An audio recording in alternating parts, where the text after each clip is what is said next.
everybody. Welcome back to Luncheon with the Experts, a Carcinoid Cancer Foundation program brought to you by Tercera Therapeutics. We had a week off for Thanksgiving if you're in the States, so I hope you had a good time and were healthy and safe. Maybe got to see some family, but most importantly, being healthy and safe. Holidays are a little strange and complicated this year, but I hope you had a good time nonetheless. My name is Rain Bennett. I'm a filmmaker. I will be your host today and every week. And I've been working with CCF for almost a decade now. It's been a great decade with them. And what I do is help them create video content like this, like live video series, but also produced videos that we do to help the overall mission of CCF, which is to spread awareness and education about neuroendocrine tumors. So if you are joining us and you're a regular, you know the deal. If you're new, sign on and let us know where you are in the world already. Hi, Dr. Vianna. Good to see you from Paula. People all over the world signing in. So tell us where you are. We love to see how far Luncheon with the Experts reaches. That's one of my favorite things about it. Before we get going, I want to say thank you to Tercera Therapeutics for their support of Luncheon with the Experts series. Couldn't do this without them. And a quick disclaimer that we say every week: the opinions expressed by the guest presenters, as well as the questions asked by the audience, that you all at home, haven't been created or suggested by the sponsors of Luncheon with the Experts, and CCF does not endorse or promote any of the views, opinions, or information provided in the presentation. Audience members, again, that is you, should not rely solely on the opinions or information expressed by the guest and should seek guidance and direction from their own medical advisors regarding any choices they make about their health or treatment. So that last line is the main takeaway. Always talk to your home team. We hope to give you some good guidance today that you can take back to them, but we do not know your specific case. So make sure any decisions you make are discussed with them. Today, our guest is Dr. Rodrigo Vianna. How are you, sir? I'm good. How are you? Good to see you. I'm doing well. We were just talking about the cold weather in Miami, where you're coming to us from, which is 65 or so degrees. So I think some of the people attending today might be a little jealous of that cold weather. But tell everybody at home watching, what your role is, where you work, and what you do in the overall neuroendocrine tumor community. Right. So good to see you, everybody. Thank you for being here. I'm actually the director of the Miami Transplant Institute. The Miami Transplant Institute is a very comprehensive transplant program. It's actually the largest transplant program in the United States. And part of what I do, I'm the chief also of the liver and multi-organ transplant program. And, part of what we do is that we use transplantation in combination with surgical oncology and oncological therapies. And we address, because we can replace basically any organ in the abdomen or all the organs together, we offer this therapy for some patients with certain types of tumors. Awesome. Well, thank you for that. So everybody, I think this is going to be a really interesting conversation. I talk a lot but we discuss with a lot of the experts in the videos that we do about transplantation. I think this is an area where there could be more information. So I'm really excited about this episode because we get these questions a lot. And as I mentioned earlier, we're working on a produced video series. We're doing one this year for CCF on different treatment-based topics. And one of them, we have 2 more remaining. I think we did 9 this year. And one is on lung neuroendocrine tumors and dip neck. And the final one is on surgery. So if you have any questions about transplantation or surgery, today is the day to get those questions across. And if you know someone who would benefit from this episode of Lunch with the Experts, you can tag them in the comments or share this video as it's going on live and let them know that they can come join us and get their questions across.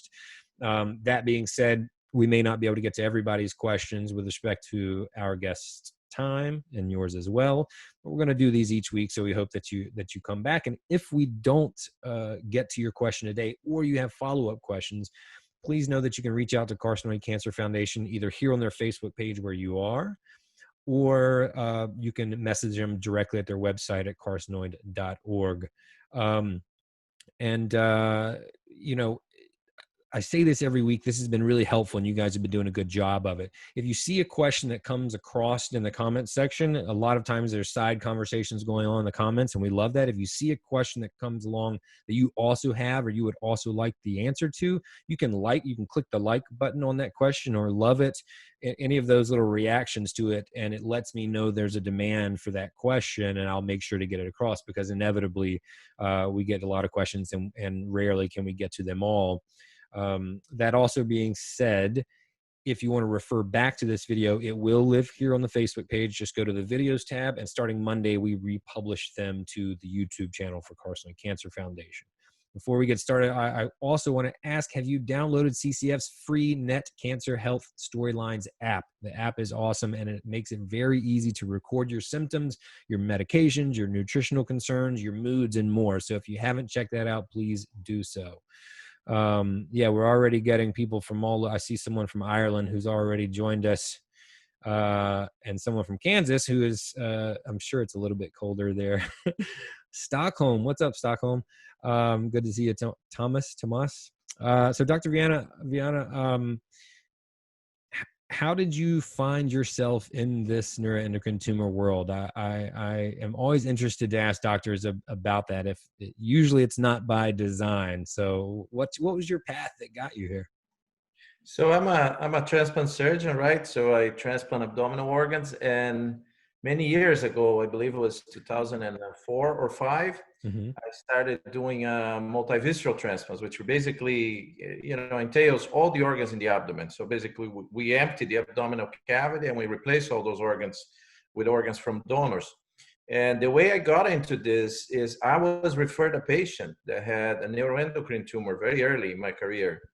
And he had a pancreatic tumor and had metastasis to the liver.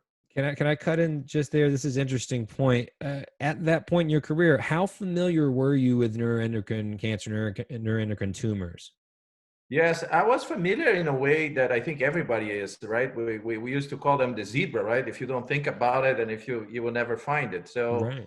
I was familiar with neuroendocrine tumors, with whatever I learned from my surgical career, but it's not something that you end up seeing. And I believe since that point, not because people are not aware of it, but maybe because medicine has made progress.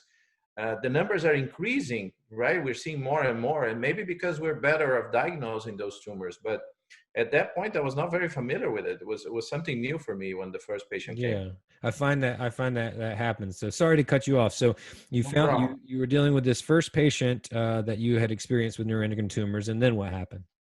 And he was referred, and basically, one of the chiefs of surgery told me, look, I have nothing to offer to this guy. His tumor is around the vessels in the abdomen, and, he has metastasis in the liver.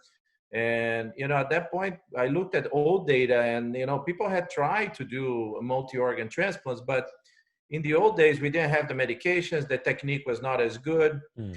So I spoke to the patient. I said, look, we can try something. It's outside the box, but basically neuroendocrine tumors, if you can actually get all the organs out and replace it, and we take the cancer, maybe you'll be cured. And it was a very interesting thing. I believe it was, by the time we got all approved, it was something new. It was probably 2006 or 7. And you know what? I did a multivisceral on that patient, and he's still alive. It's somebody that probably wouldn't live another year or two. Because of the metastasis, and it's been, I don't know, 15 years, 16 years, and he's alive well with no disease. Wow. It was a very interesting interaction, my first interaction with neuroendocrine tumors. How often is transplantation an option? I know that's a kind of a broad question, but can you put a percentage to it? Yeah, well, the problem is that there's not. This is a great thing that you guys are doing today, because there is very little awareness of transplantation as part of Right. therapy, not Right. only by the community, but also oncologists, surgeons. Basically, nobody thinks about it. Right. And, Yeah. and there's kind of one or the other, and that's one of the things that is unfortunate. I think for every 10 patients that I get, one may be a candidate for transplant because they're sent too late. And Mm. it's not one or the other. They complement each other. You get surgical therapies, you get your chemo, whatever.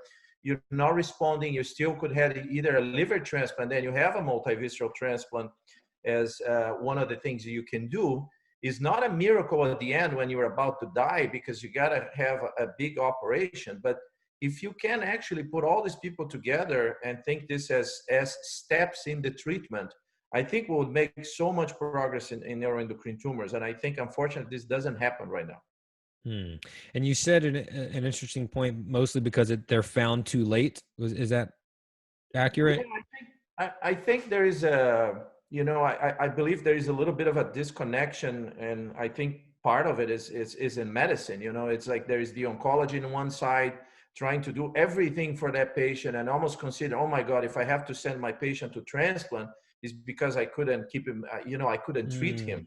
And it's not like that. Transplantation has very good survival now. Talk about 90% survival. So, Nice.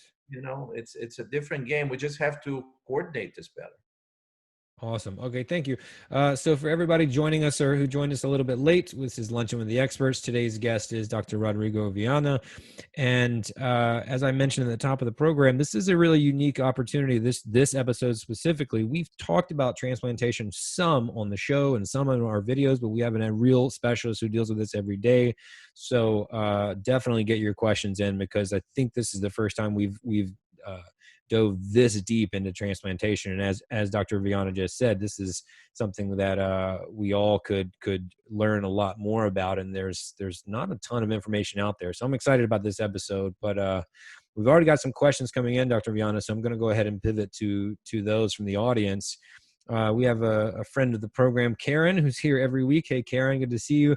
Says, my liver is too full to count. Would it be best to remove some? Well, it also depends. That's one of the things that you have to look at it. Once you start removing those lesions, like, what are you trying to accomplish? Like, if your liver function is preserved, then just removing the lesions, they're going to be replaced for other lesions. If you're looking for a cure, then you have to see, that's the gray zone where you have to get people on the table, because if you have too many lesions in the liver, perhaps you would be a candidate for a liver transplant, because you already have too many. And if you don't have metastases in other places, that might be your attempt to cure. So hard to say. We'll have to look at where they are. You probably have to sit down with your oncologist, your surgeon, and see what kind of therapy applies for you. But once the liver is pretty much full of disease and is resistant to whatever therapy you're getting it, that's the time that you might think about transplantation as an attempt to cure the disease. And a follow-up question from Karen. What supplements would you recommend for the liver, if any?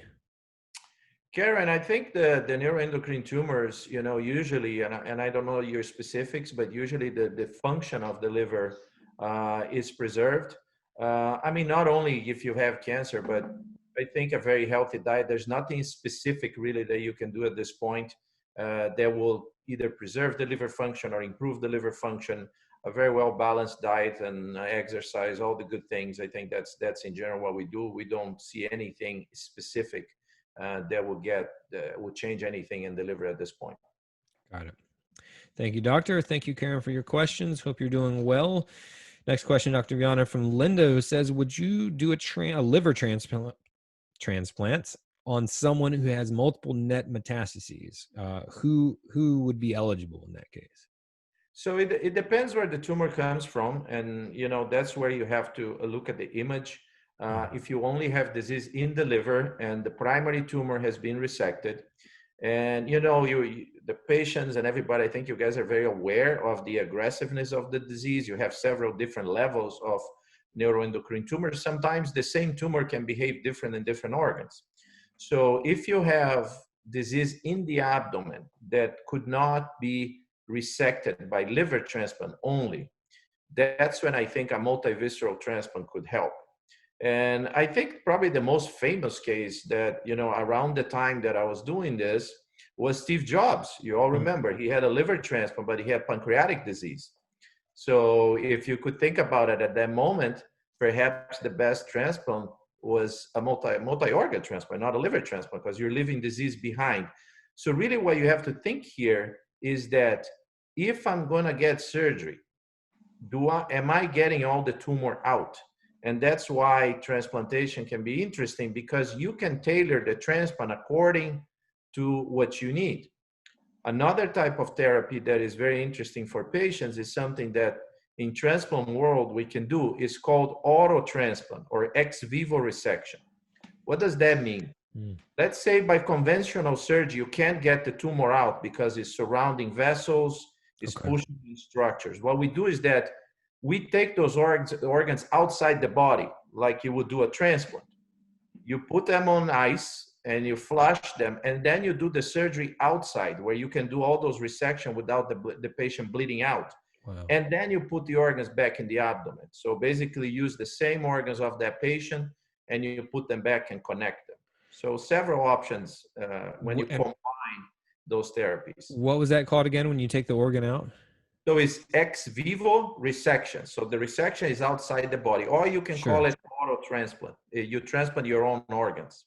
Wow. What's the recovery time like for like that versus, I guess, traditional? Yeah, I mean, it's a little bit longer because you're going to do a major, usually people that would require this type of surgery, that you're going to do the surgery outside the body. It's a long operation because you have to do reconstructions, you put it back.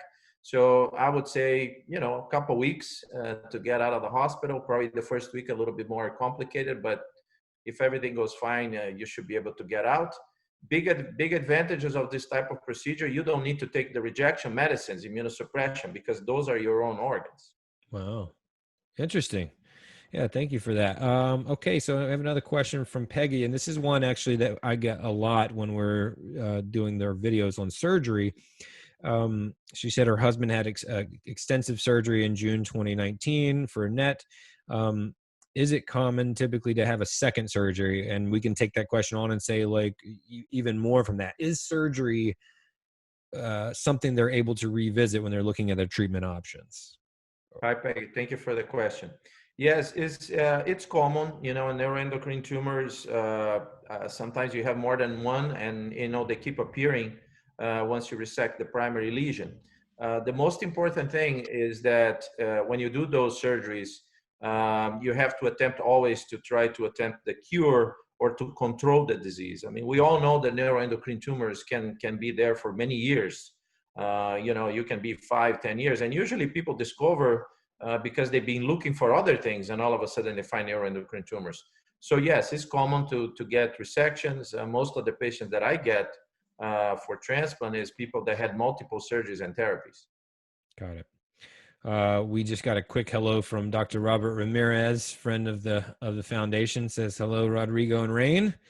Hello, Dr. Ramirez. Good to see you on here as always. And next question, Dr. Vianna from Wendy, who says, would you retransplant someone who has had a NET 20 years ago now, or 20 years now, rather, has had a liver transplant 10 years now, and the old liver now has metastasis in it? Yeah, it's a great question. I don't think it's been done, but personally, I would, because you have already a history of a transplant that lasted 10 years.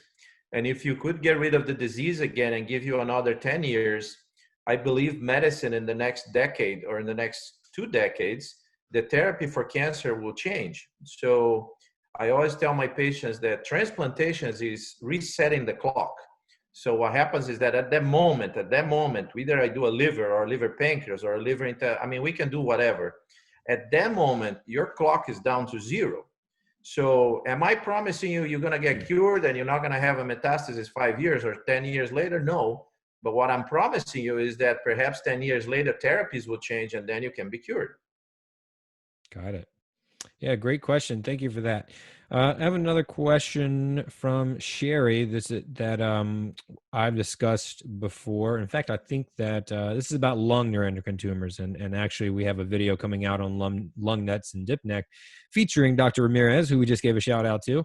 That should be out in the next couple of weeks. But Sherry, Dr. Vianna, Sherry asks, I've asked many times about transplantation of a lung after 2 lobectomies. Now I have dip neck and a tumor in 1 IR, 2 lymph nodes, and I'm told these are inoperable.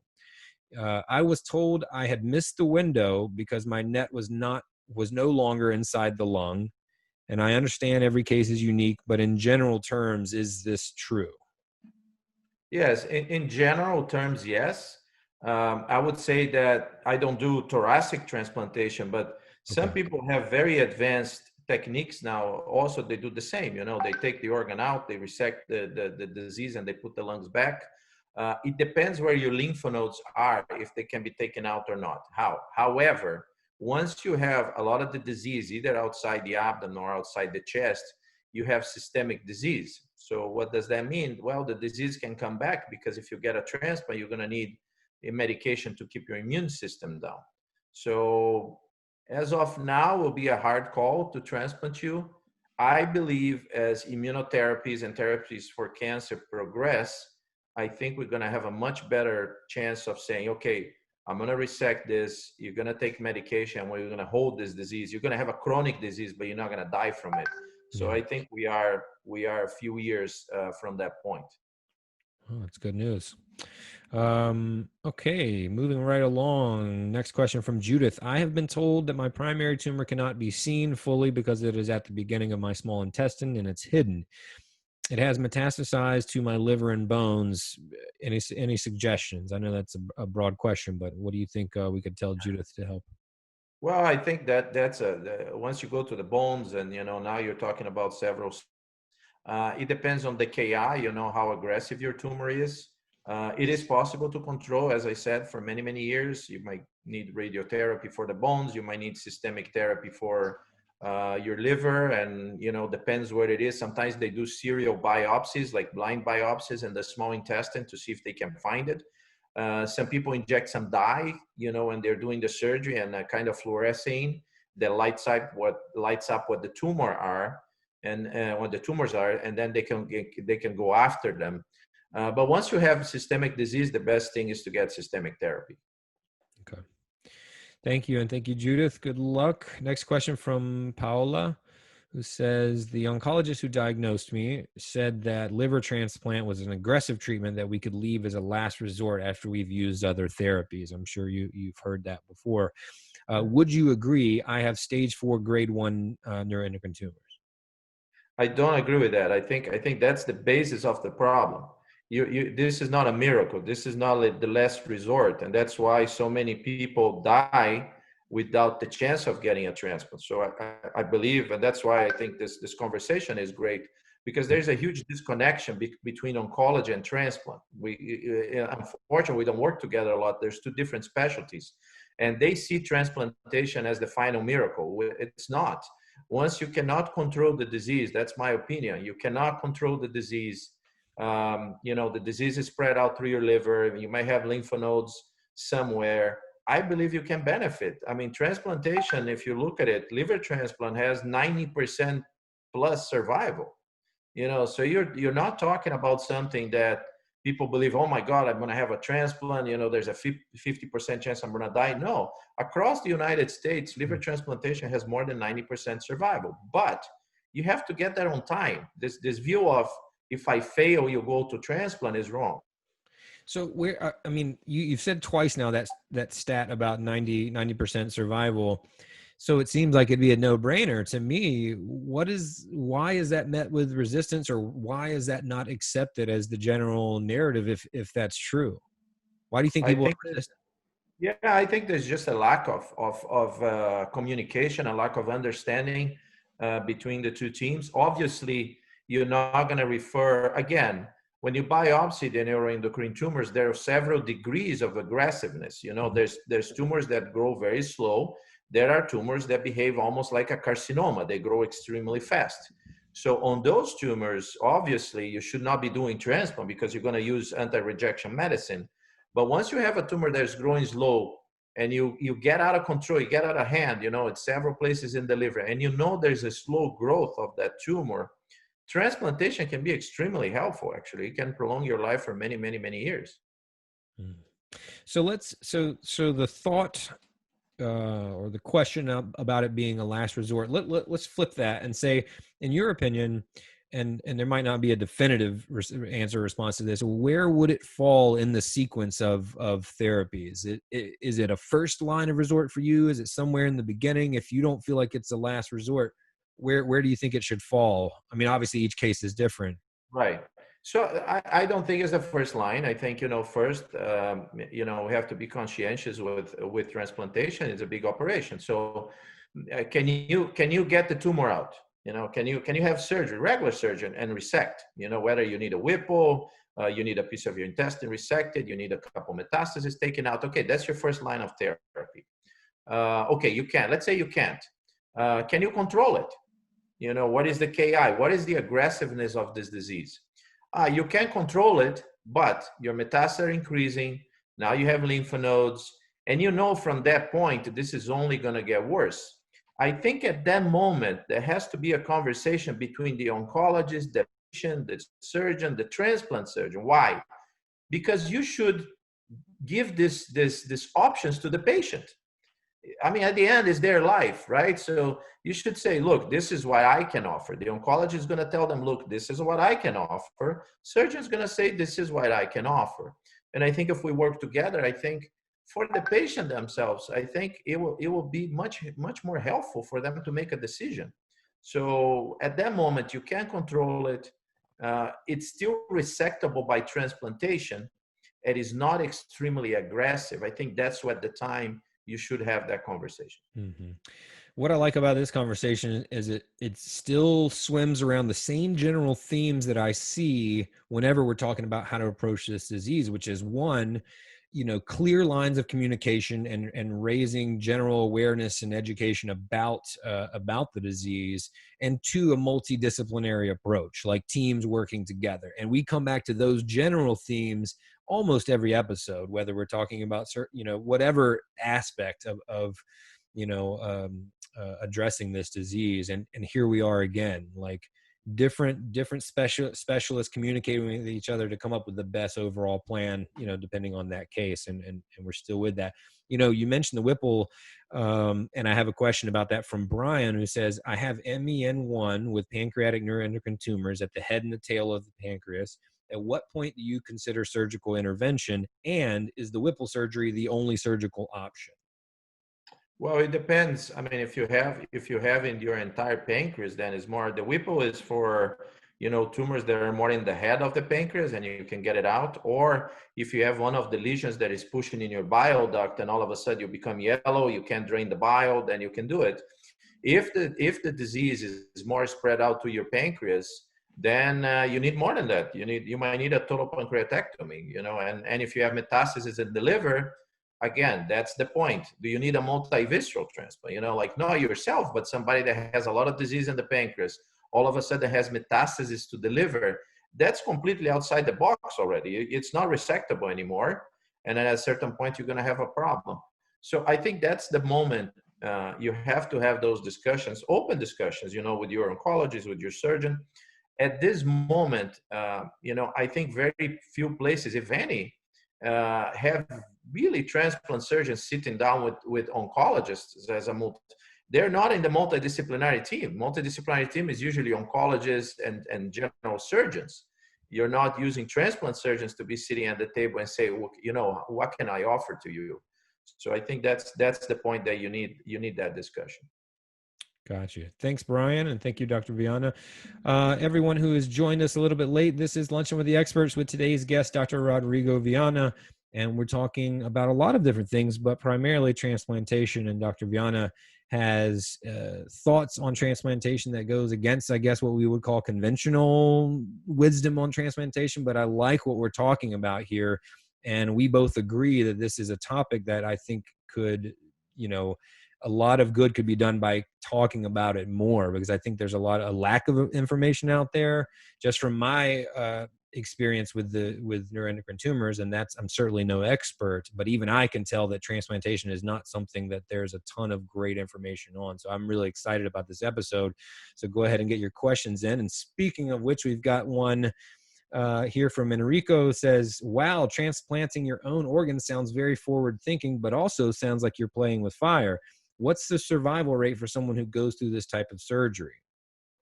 Well, the survival rate for this type of surgery it's basically whether you can resect the tumor or not. So it should be higher than a lot of other therapies. Why?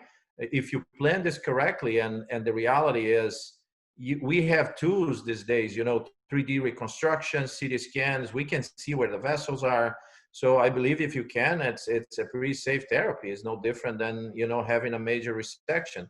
Now, I don't think there has been thousands of cases done around the world. Why? Because again, there's lack of awareness of some of those procedures. Also, when you talk about multivisceral transplant, there's probably 4 or 5 places in the United States that can perform that operation. So again, a lot of the physicians and surgeons that are not aware, not even familiar, or have ever seen a procedure like that.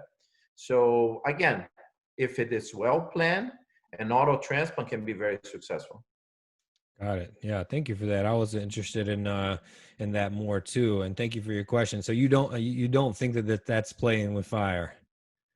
I don't think, I mean, listen, once you're doing a major resection like this, taking organs outside the body and all that, you're playing with fire, obviously, but you're playing with fire by having those tumors growing inside you. And you know what's going to happen at the end. If you have this for 10 or 15 years or whatever, once you have metastases everywhere, you're talking about possibly the tumor killing you. So Yeah. this could be playing with fire, but, taking the fire down, by getting the tumor out. So I think if it's well planned, I think it's a good option.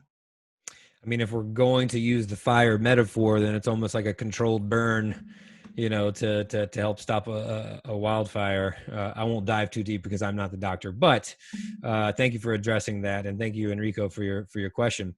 We have a question now from the famous Dr. Robert Ramirez. He says, "Thanks so much for doing this, and it's important, and many oncologists don't consider this option. Can you comment on any absolute contraindications to transplant in NETs? For instance, what is your cutoff for grade or Ki-67 where you wouldn't consider a transplant? What about a patient with a solitary MET in a bone or lung that can be locally treated?" Great question, Dr. Ramirez. Thank you for the question. Yes, you're right. I think, as I said, tumors behave differently. So usually we don't like to go on a Ki-67 above 10%. Because those tumors go faster. So we have to get those that are lower than that. I have done the ones that are higher, and they usually have metastasis back. They can be treated because now you're following them, but ideally you want to stay below 10%. I believe if you have one bone metastasis and with a low Ki in a very indolent tumor, I believe we could still think about transplantation if you can control with radiation. I have patients, for example, that I did a multi-organ transplant, more than 10 years ago. And, 2-3 years later, they showed up with a bone mets. And because they are being surveilled now by their oncologists, they address them very quickly and immediately. So I think it's possible, depending on the aggressiveness of the tumor. If you have a KI of 2-3%, those are the ideal candidates because they're going to have a slow growing tumor. Awesome. Thank you. Thank you, Dr. Robert Ramirez. Good to see your name. I've actually been seeing your face a lot lately because I'm editing your video. So I've been seeing you more than you know. Okay, next up we have a question from Robin. "My 22-year-old son had an atypical carcinoid neuroendocrine tumor removed in the lung last year. He was told by oncologists that he only needs to have a CAT scan once a year. Do you agree? And do you recommend any other type of scan moving forward? We just want to make sure it's not spreading." I totally understand, Robin. What do you think, Dr. Vianna? Yes, Robin, obviously you need to have at least once a year a follow-up. I'm not sure, sometimes your oncologist will recommend some markers. Some of those tumors, depending on the type, they produce some substances that can be seen in the blood. I think one of the new things that are coming up, and hopefully in the next few years will be reality, is that when people remove those tumors now, they can study the DNA of the tumor. And why is that important? They can kind of label that DNA. And in the future, you will have blood tests that if they detect the DNA present, it means that you're going to have a very, very, very early finding that if you're having disease, perhaps months or even a year before that tumor can be found by imaging. So that's something that I think it's happening in medicine, and it's going to be it's going to make a huge difference once you identify the specific DNA of the tumor. Got it. Got it. Thank you. I have a question from Joe that says, "I have carcinoid disease in my liver only. How can I go about getting evaluated by your clinic as a potential patient?" Yes, I mean, we're in the Miami Transplant Institute, very easy. We have a webpage, Miami Transplant Institute. You can go there, you can send me an email. We can look at the images. Somebody from our team can look at it, and we'll be happy to do it. Awesome. There you go, Joe. Hope that helps. Um, Another question from Mary. Hey, Mary, how are you? I think there may be some confusion on how you leverage for patients in the context of organ allocation. Can you clarify that there are multiple disciplines that advocate for patients who may not meet the same criteria for transplant compared to other disease processes? Correct. Again, I think the neuroendocrine tumors, because has not been a very well-known therapy, and I believe that if we had a better coordination, we can even push for points. You know, like as you know, the allocation for liver transplant is based on points, the severity of disease. Now, another type of tumor, if you have hepatocarcinoma, because it's a very well-established disease, you get several points to be transplanted. So you can make a case and appeal for that patient to receive the points. If you need a multivisceral transplant, you automatically receive those points and you go on the list. Unfortunately, if you cannot get any options and you cannot get any points, we can still transplant you, or at that moment you can think about a living-related liver transplant also is an option. Let me ask you this: what are some of the current challenges that present themselves for you to do your job effectively with transplantation specifically? What are the pain points and the things you struggle with in terms of what you would like to be able to do but aren't or struggle with? Does that make sense?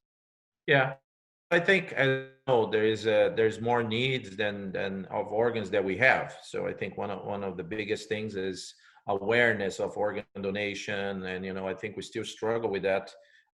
If you look at it, more people, a lot of people don't even think about transplantation because there's nobody in their family or friend that needs an organ transplant. So I think the crucial part here is that if we had more donors, I think we could either expand transplantation to other diseases. The reason we don't offer transplantation to a lot of diseases and types of cancers and things is because we don't have enough organs for everybody.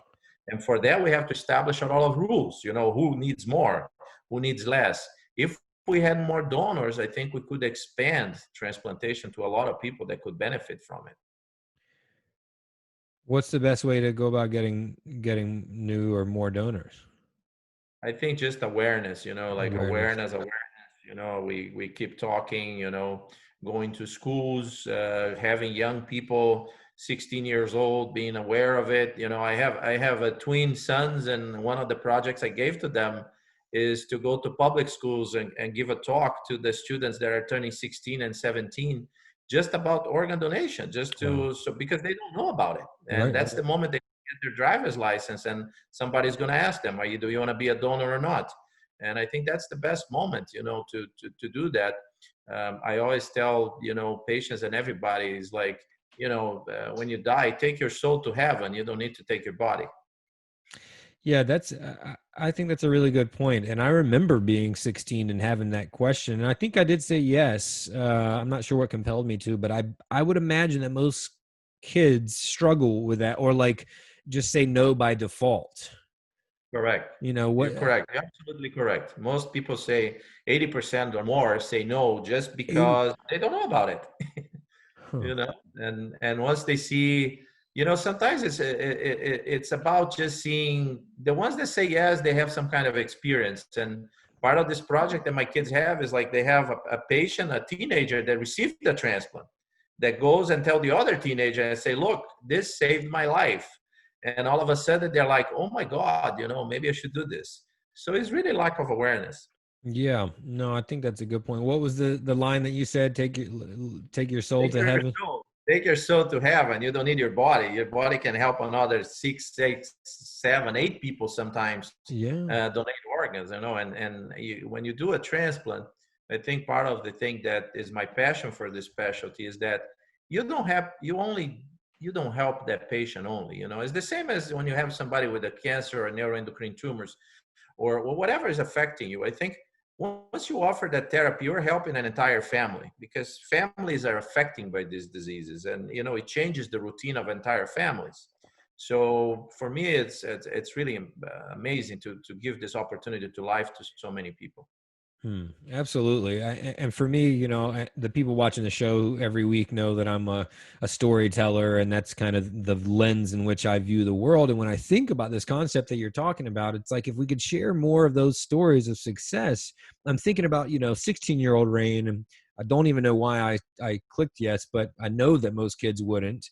But if you were Correct. able to see how, more often, if you were able to see how it would help someone else and how you don't really need it if something were to happen to you, I think that Yeah. may that may compel a lot more people. I mean, because I know from my experience with storytelling and sharing stories, I know how impactful and effective that is at connecting with other people and inspire them to take action. So that's interesting. Maybe a video project that we consider. So we'll talk about that with the team. So kind of a flip side to that question about what challenges are presented to you most often. What things do you see coming down the pipeline in the near future that may help you do your job better? Besides us continuing to raise awareness, are there any tools or techniques or tactics that you think may help you do your job better? So I think, well, first of all, I guess obviously that's the topic that we're talking about. I think if we increase awareness of organ donation, I think my job will be easier. I hate to see, when I do my job, it's if transplantation has achieved tremendous survival after, like most of organs have 90% survival plus after the first year. And if you have your transplant and God forbids you die 5 years later, at least you had the chance for cure. What really upsets me the most is once people die waiting, on the waiting list, because those didn't even have the chance to have the cure. So that's number one. Now down the line, I think we have a lot of technology coming out. Here in Miami, we have probably one of the best, if not the best, lab in xeno transplantation. And just to clarify what xenotransplantation is, Thank you. it's ability to transplant organs from animals, and we have a transgenic pig that we have changed several genes from that pig. And the cross match, the reaction with the human blood is almost negative. Mhm. So we're trying to see if in the next 2 or 3 years we do the first human trial, and we'll probably start with kidneys and use the pig kidney for humans. And Wow. once that becomes reality, perhaps transplantation will be offered to so many more people in the Wow. world. So that's the next challenge. It also makes me excited that this could be reality. Yeah, so that's amazing. So you take a pig kidney and basically add the genes to it that you need for it to be accepted by the human? We actually knock out. What happens is that humans, during their evolution, Uh-huh. we lost some of our genes, and the pigs didn't. So what you do is that because you have the genome of the humans and you have the genome of the pigs, you cross them, and then you knock out. You have technologies to remove the genes from the DNA of the pig that we as humans would reject. Hmm.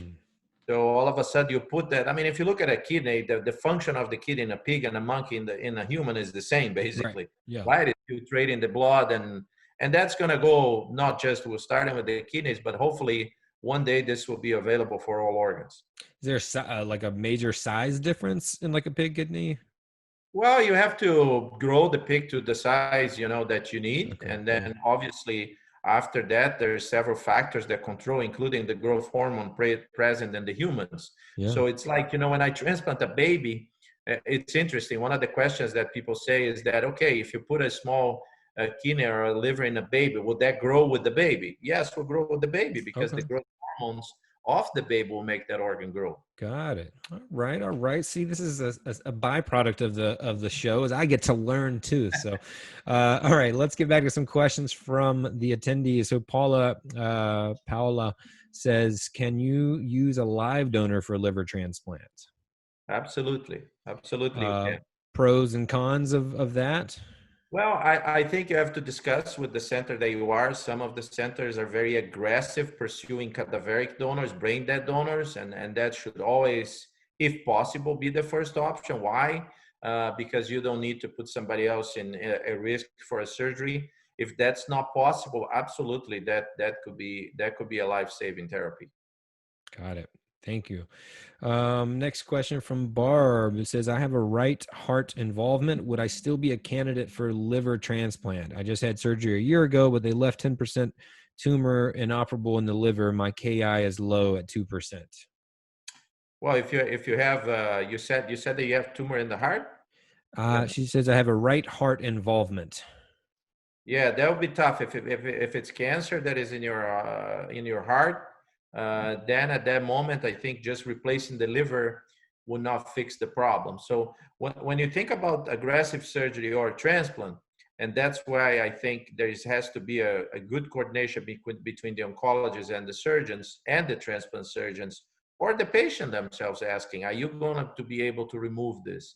When you go for an attempt to cure your disease, you have to always remember, would this operation free me from tumor? So in your case, just replacing the liver, you still will be left with disease in the heart, and then adding immunosuppression might get your disease in the heart to be more aggressive. Got it. Got it. Okay. Thank you. I appreciate it, Barb. Good luck to you.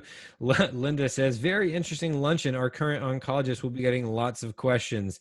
Maybe we can open up their eyes. Thank you, Dr. Vianna. Hope so. Hope so. I hope so. Yeah, absolutely. This has been a great conversation. So next question from Charlie. I had a DNA scan and it shows evidence of NETs in it. I go to the Cancer Center of America in Atlanta. My oncologist scheduled me to come back in 3 months before the scan. I had a tumor removed in my small intestine. But what I am asking is, with it being in my DNA, what can I expect? Well, I don't know what you mean by DNA. I mean, they have marked your tumor and they're sampling your blood for DNA. I'm not sure. Yeah, if you're still, I got kind of lost in that too. Charlie, if you're still around, please give us a little bit more information. We're not quite following that, but I did hear back from Barb, who said no cancer in her heart. This was the previous question. Okay. No cancer in her heart, but heart valves were damaged from cancer. Oh, I see. No, that's a different story. You could have a valve replacement, and if that's the case, sometimes some of those carcinoids, they cause destruction of the valve. So you could have a valve replaced and then a liver transplant. Similar case, I just giving you an example. A couple of weeks ago, we did an operation where the patient had coronary disease. It was not for neuroendocrine, but just to give you an idea. And the patient, the heart surgeons would say, well, we can't operate on this patient because he has a liver problem. Then the liver guy said, we can't do the liver transplant because this guy has coronary artery disease. Guess what? We did it at the same time. So the heart surgeon went there, did the coronary bypasses. I did a liver transplant, and the patient is doing well. So those things it can be done. I mean, we did here at the Miami Transplant Institute in 2017, we did the first combined en bloc heart liver transplant at the same time. We put the heart and the liver together. So the options are enormous. When you put all these people together, I think you can always think about a solution that is tailored to you, to your case. Patients have to think about themselves as unique, not just following a protocol or taking this or that. You call that precision medicine, right? What is good for you, for your case? I think it's very important that we have to think like that. Absolutely. I have a question. This year I know has been challenging for patients and, specifically, and healthcare in general. Has the pandemic caused any major changes? Like, how do you approach transplantation and what you do daily differently now? What challenges has it presented? I know it's helped people in some ways because telehealth has made things a little bit more efficient, or at least communication. But when you're doing something that, like what you do, that has to be done in person, what kind of obstacles has it created for you? Right. I think, in the beginning, it was very, very scary. I Right. remember when we started, seeing this virus coming and we're thinking about our patients that were immunosuppressed. It was very scary. I was like, oh my God, what's going to happen to our patients? But Yeah. luckily enough, what happens in transplantation is that if you actually have end-stage organ disease, whether you're on dialysis or you have cirrhosis, you're pretty sick. So actually, transplantation has less of a risk than staying with your chronic disease. Wow. So luckily enough, we're still doing a lot we did more than 600 transplants this year already. We have very, very few mortalities after. We keep the patients isolated. You know, when they go home, they have to continue to use their mask, their gloves. Sure. But, you know, thank God we did not see a change in terms of mortality for our patients. Perhaps it's slightly higher, but nothing that would say, okay, we have to stop transplantation. I Yeah. think it's the opposite. That's a really interesting point. It makes a lot of sense that if they leave the sickness in their bodies, is 600 close to what you do on a normal year? Yeah, no, yeah, actually last year we broke the all-time record for the United States. We did 747 transplants in a year. It's almost 2 a day. So That's as you can wild. imagine, it's a lot of work, a lot of people involved here, and you know, a very fast transplant list. A lot of people wait for many years in other states. Again, lack of communication. You know, like there's things people need to. You know, I think just people have to do their own research these days. You know, look, take a look, read. Information is available everywhere. Totally. So I think you just have to go and try to find what's best for you. But we're very, very busy. Absolutely. That's good. I mean, that's good. It sounds like you're helping a lot of people. And that we agree wholeheartedly here at the foundation that education is key and continuing to raise awareness, and communication is key. That's why we're doing what we're doing. And that being said, everybody watching, we've got about 10 minutes left with Dr. Vianna. So if you have questions, get them in now. But a reminder, if you have follow-up questions, or if we didn't get to your question, you can reach out to Carcinoid Cancer Foundation, either here on the Facebook page and send them a private message. You can go to their website, carcinoid.org.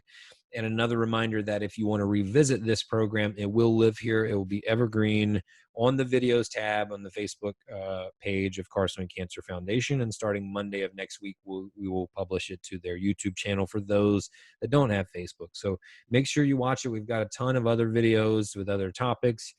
And we also have the produced videos that are coming out. As I said at the beginning of the program, we've got lung nets and dip neck coming out in the next 2 weeks, and then the final video of this year, surgery. And the point of all of that is to do exactly what Dr. Vianna is talking about, is to continue to educate people about this. That means the public, patients, doctors, the whole community, because the more we know about it, the better chance we have at addressing this.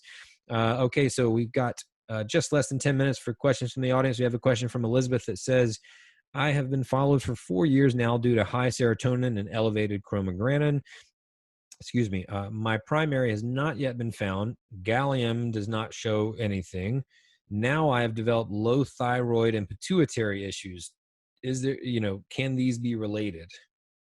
Possibly. Well, Elizabeth, there's some syndromes sometimes that come up with different types of tumors, and sometimes you cannot find the primary. One of the most difficult ones, and perhaps it's something that you can talk to your physician, your surgeon. In the small intestine, sometimes they can be, just under the mucosa of the intestine, and just a few cells are positive, and then showering and giving you meds, or you can have a combined syndrome when you have tumors in the thyroid, in the pituitary gland. So it depends on the syndrome. But one of the ones that I usually get very suspicious about is the small intestine, because it can be very tricky. You can have it, and then if you don't go and do serial biopsies and you look very careful, you might miss the tumor. So I would talk to your surgeon oncologist about that. Got it. Thank you.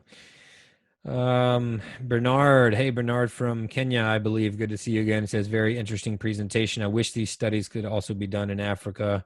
Just wanted to say hello. He's a top fan and here every week.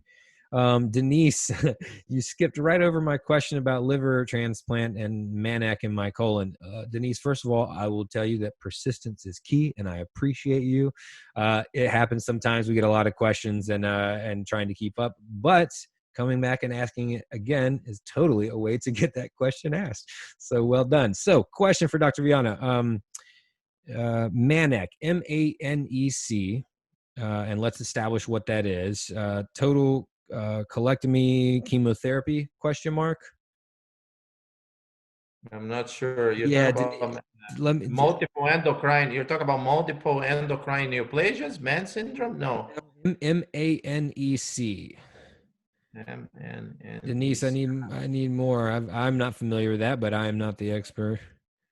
I need a little more information. If you just had a colectomy, if you're asking about if you have metastasis or if you have tumor left somewhere else. Yeah, M-A-N-E-C. Neuroendocrine cancer. What is MA? Would you, well, anyway, her question is, would you recommend chemotherapy? But I'm not, she says, are you familiar with MANEC? NEC, I might believe is neuroendocrine cancer, but I don't know. Yes. Yeah. But what is the MA? Sorry, I'm trying to help Denise. We're still here. We got 5 minutes left, so you can get it across. Let us know. This has been a great noon talk. I learned a lot. Thank you for your time, Dr. Vianna. ... And Rain. Thanks, Tina. Glad that I could help somehow, maybe provide a little entertainment. Bet says if neuroendocrine tumors are in the liver, bones, and may still be in small intestine, is that person a candidate for transplant? Surgery, already removing SI and liver nets. Yeah, usually, as I said, I think ideally, and that's why it's super important to have that conversation early. What we try to do, as I said, we want to bring the clock to zero. And what I mean by that is that at the moment we do that transplant, whether it's a liver, a multivisceral, or a combination, you do not have the disease. So usually if you have bone disease, it may not be a good idea to then do a transplant unless there is a specific biopsy, is a very indolent tumor that we think we're going to be able to control the bone metastasis. And again, that's why this conversation is so good.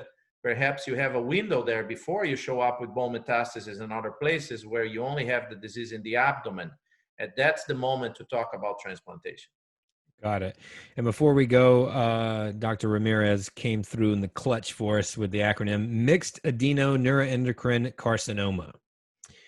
As well as Pat Murphy. So thank you both for chiming in. So that being said, familiar with that? Well, I think if you have a carcinoma in question, and that's probably a more aggressive tumor. If you have aggressive tumors, transplantation then is not a good option. Usually, the only exception is when you have hepatocarcinoma, and we have certain criteria to do it, and then liver transplantation can be used. But in general, again, I think transplantation should be used for patients that have a low KI below 10% and no extra abdominal disease. That would be, if you have to take a message from this conversation, that's the message. And so with mixed adeno neuroendocrine carcinoma, I think her question was like, would you recommend, or do you think chemotherapy would be a good option? Most likely systemic therapy at this moment, because you're talking about adenocarcinoma. So it's a different type of disease almost.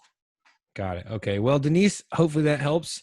It takes a village sometimes. That is the beautiful thing about this community. We all work together to help each other. So thank you, Dr. Ramirez and Pat, for your contribution there. So one of the questions I always like to ask everyone who's a guest on the show, Dr. Vianna, before we leave is, we always talk about each case is totally unique. And a lot of people we talked about with you seeing your first patient with neuroendocrine tumor, that moment. And so I always think about when a patient is first diagnosed with this cancer, which they, may have probably actually have never heard of.